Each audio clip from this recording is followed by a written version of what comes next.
Hello students, आज हम लोग फोटोकेमिस्ट्री का लास्ट टॉपिक पढ़ने जा रहे हैं, फ्लोरेसेंस एंड फॉस्फोरेसेंस में डिफरेंस। तो एक एक डिफरेंस हम लोग लिखते जाएंगे और उसके बारे में चर्चा करते जाएंगे। क्योंकि आप फ्लोरेसेंस और फॉस्फोरेसेंस पढ़ चुके हैं, तो उन्हीं चीजों में उन्हीं में ही कुछ प्रॉपर्टीज हैं जिसकी वजह से डिफरेंट होते हैं, दूसरे से डिससिमिलरिटीज शो करते हैं। उन्हीं प्रॉपर्टीज को हम लोग अभी डिस्कस करेंगे। तो हेडिंग लगाइए, फ्लोरेसेंस एंड फॉस्फोरेसेंस। बच्चों, पहली प्रॉपर्टी तो ये है, fluorescence shown by liquid, gases and also bye solid. तीनों में ही ये पाया जाता है, लेकिन गैसेस में वेरी लो प्रेशर में, but in gases shows in very low pressure. In gases shows in low pressure.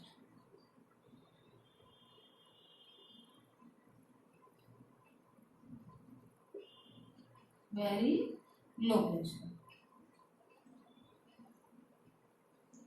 तीनों में ही अवस्था में होगा, लेकिन गैस में वेरी लो प्रेशर में होगा। मतलब नियर टू जब वो वेपर बनने की अवस्था में हो या गैसियस अवस्था से लिक्विफाई होने की अवस्था में हो, तभी होगा इसमें। Phosphorescence mostly shown by solid, mostly shown by solids. Mostly ये सॉलिड के द्वारा ही शो किए जाते हैं। ये आप लोगों ने जब कैरेक्टरिस्टिक क्वालिटीज पढ़ी थी फॉस्फोरेसेंस की, तब भी हम लोगों ने देखा था। फ्लोरेसेंस इंस्टेंटेनियस है, स्पॉन्टेनियस है, तुरंत होता है, इसमें टाइम नहीं लगता है। इंस्टेंटेनियस, और टाइम जो इसका स्पान है, टाइम इसमें कितना लगता है, बहुत मिनिमम टाइम लगता है, 10⁻⁻6 to 10⁻⁻4 सेकेंड। बस इतना ही टाइम ये लेता है होने में। और फॉस्फोरेसेंस में क्या है, इसमें टाइम जो है ना, रेडिएशन जो भी री एमिट होती हैं, एक्सेस में होती हैं, तो री एमिट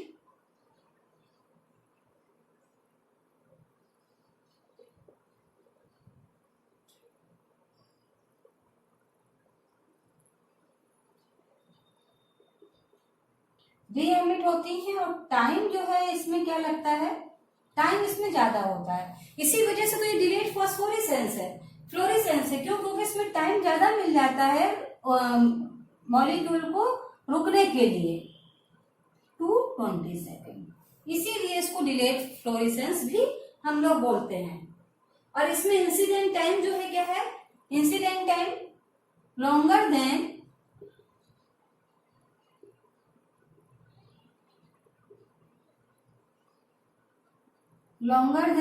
फ्लोरेसेंस। फ्लोरेसेंस से ज्यादा है, ठीक है। तो इसमें फ्लोरेसेंस से इंसिडेंट टाइम ज्यादा होता है, ठीक। इसमें क्या है, सोर्स ऑफ लाइट को अगर आप हटा दीजिए, source of incident light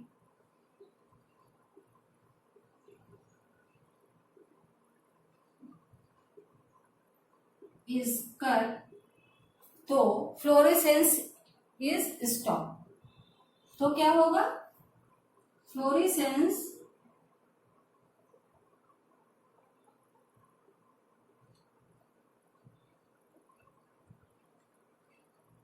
is stop, रुक जाएगा। जब तक सोर्स ऑफ लाइट है तब तक होगा, जैसे ही सोर्स ऑफ लाइट हटेगा वैसे ही ये खत्म हो जाएगा।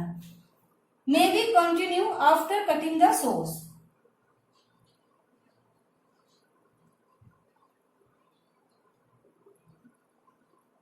आफ्टर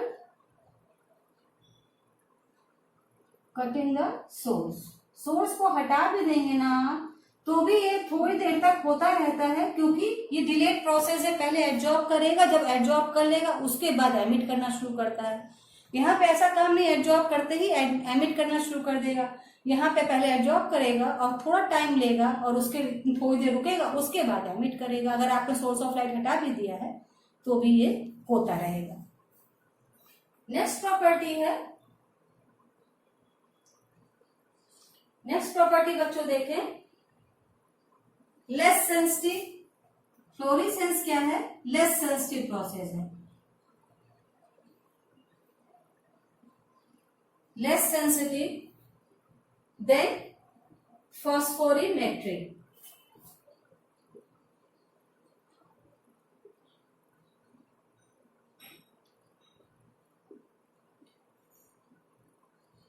और ये क्या है? More sensitive then fluorimetry.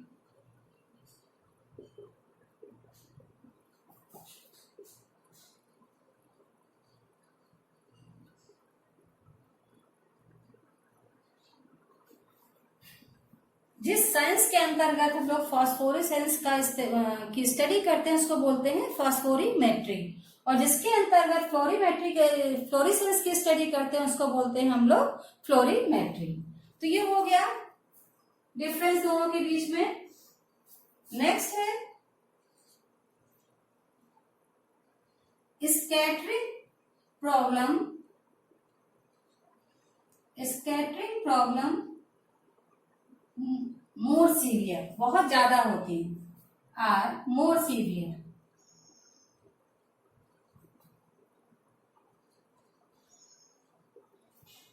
No scattering problem, यहाँ पर स्कैटरिंग की कोई प्रॉब्लम नहीं होती है। स्कैटरिंग मतलब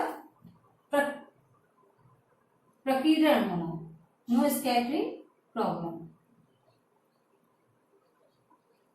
यहाँ पर स्कैटरिंग की कोई भी समस्या नहीं होती है। नेक्स्ट प्रॉपर्टी है बच्चों, ये आपने नोट कर लिया होगा। कभी कभी डिफरेंस पूछते हैं क्योंकि थ्योरेटिकल है पूरा, और तो ये अगर पूछते भी हैं तो आपको इसमें पूरे नंबर आपको मिल जाते हैं, क्योंकि इतने सारे डिफरेंस में अगर 3-4 भी आप लिख देते हैं तो नंबर पाने की संभावना बढ़ जाती है। नेक्स्ट आप लिख सकते हैं कंपैरेटिवली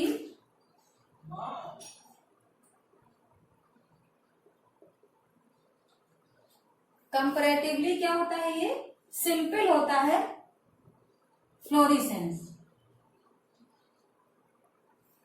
कंपैरेटिव सिंपल है और वाइडर एप्लीकेशंस इसके बहुत ज्यादा होते हैं, वाइडर एप्लीकेशंस।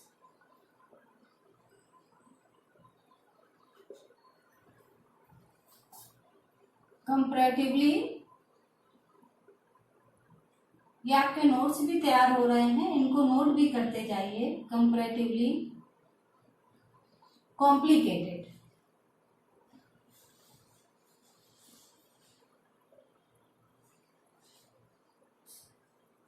एप्लीकेशंस बहुत ज्यादा नहीं होते हैं, लेस एप्लीकेशंस, इतने ज्यादा इसके एप्लीकेशंस नहीं होते हैं जितने ज्यादा फ्लोरेसेंस के होते हैं। नेक्स्ट प्रॉपर्टी है बच्चों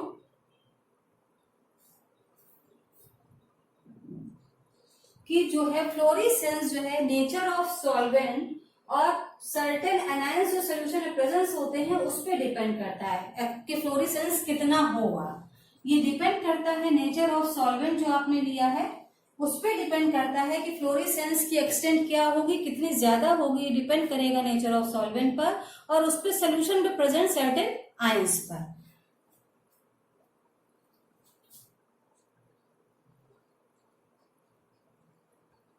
The extent of fluorescence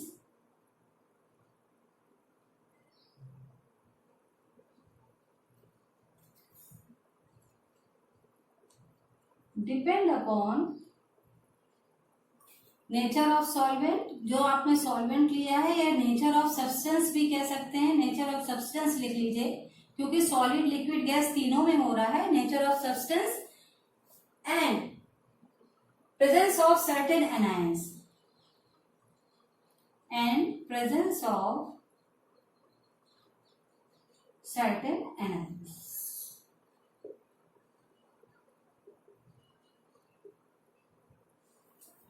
in solution में जो आपके एनायंस प्रेजेंट है उन पर भी ये कभी कभी डिपेंड करता है, हमेशा ही ऐसा नहीं है लेकिन कभी कभी। और ये जो आपका फॉस्फोरेसेंस है ये डिपेंड करता है कि जो आपने सब्सटेंस लिया हुआ है, और कभी कभी टेम्परेचर पे भी डिपेंड करता है, जो सब्सटेंस आपने लिया है उस पे ये डिपेंड करेगा।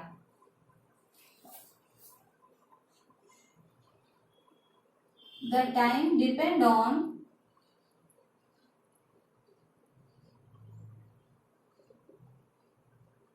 the substance, the time depend upon the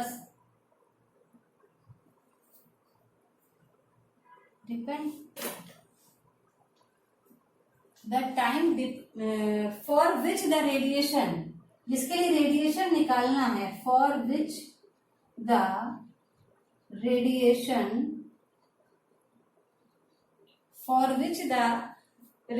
is emitted from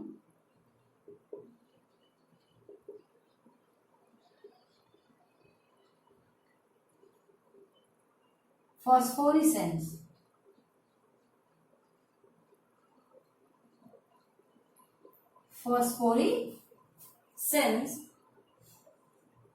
Substance depend upon the nature of phosphorescent substance जो है nature depend on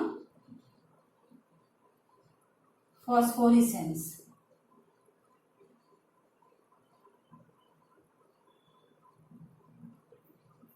ठीक, तो ये बेसिक डिफरेंस है। अगर इनमें से आप 7-8 जो डिफरेंस है इसमें से 2 या 3 डिफरेंस भी आप लिख देते हैं, क्योंकि टिप्पणी लिखने को आती है 2 नंबर में, तो भी आपको इसके पूरे नंबर मिल जाते हैं। पूरा थ्योरेटिकल है, आपको याद ही करना पड़ेगा। जब आपको फॉस्फोरेसेंस और फ्लोरेसेंस दोनों बेसिकली पूरी तरह से क्लियर होंगे तो आप आरेख डायग्राम के द्वारा भी इनको डिफ्रेंशिएट कर सकते हैं कि फॉस्फोरेसेंस ट्रिपलेट स्टेट से ग्राउंड स्टेट आने पर होता है।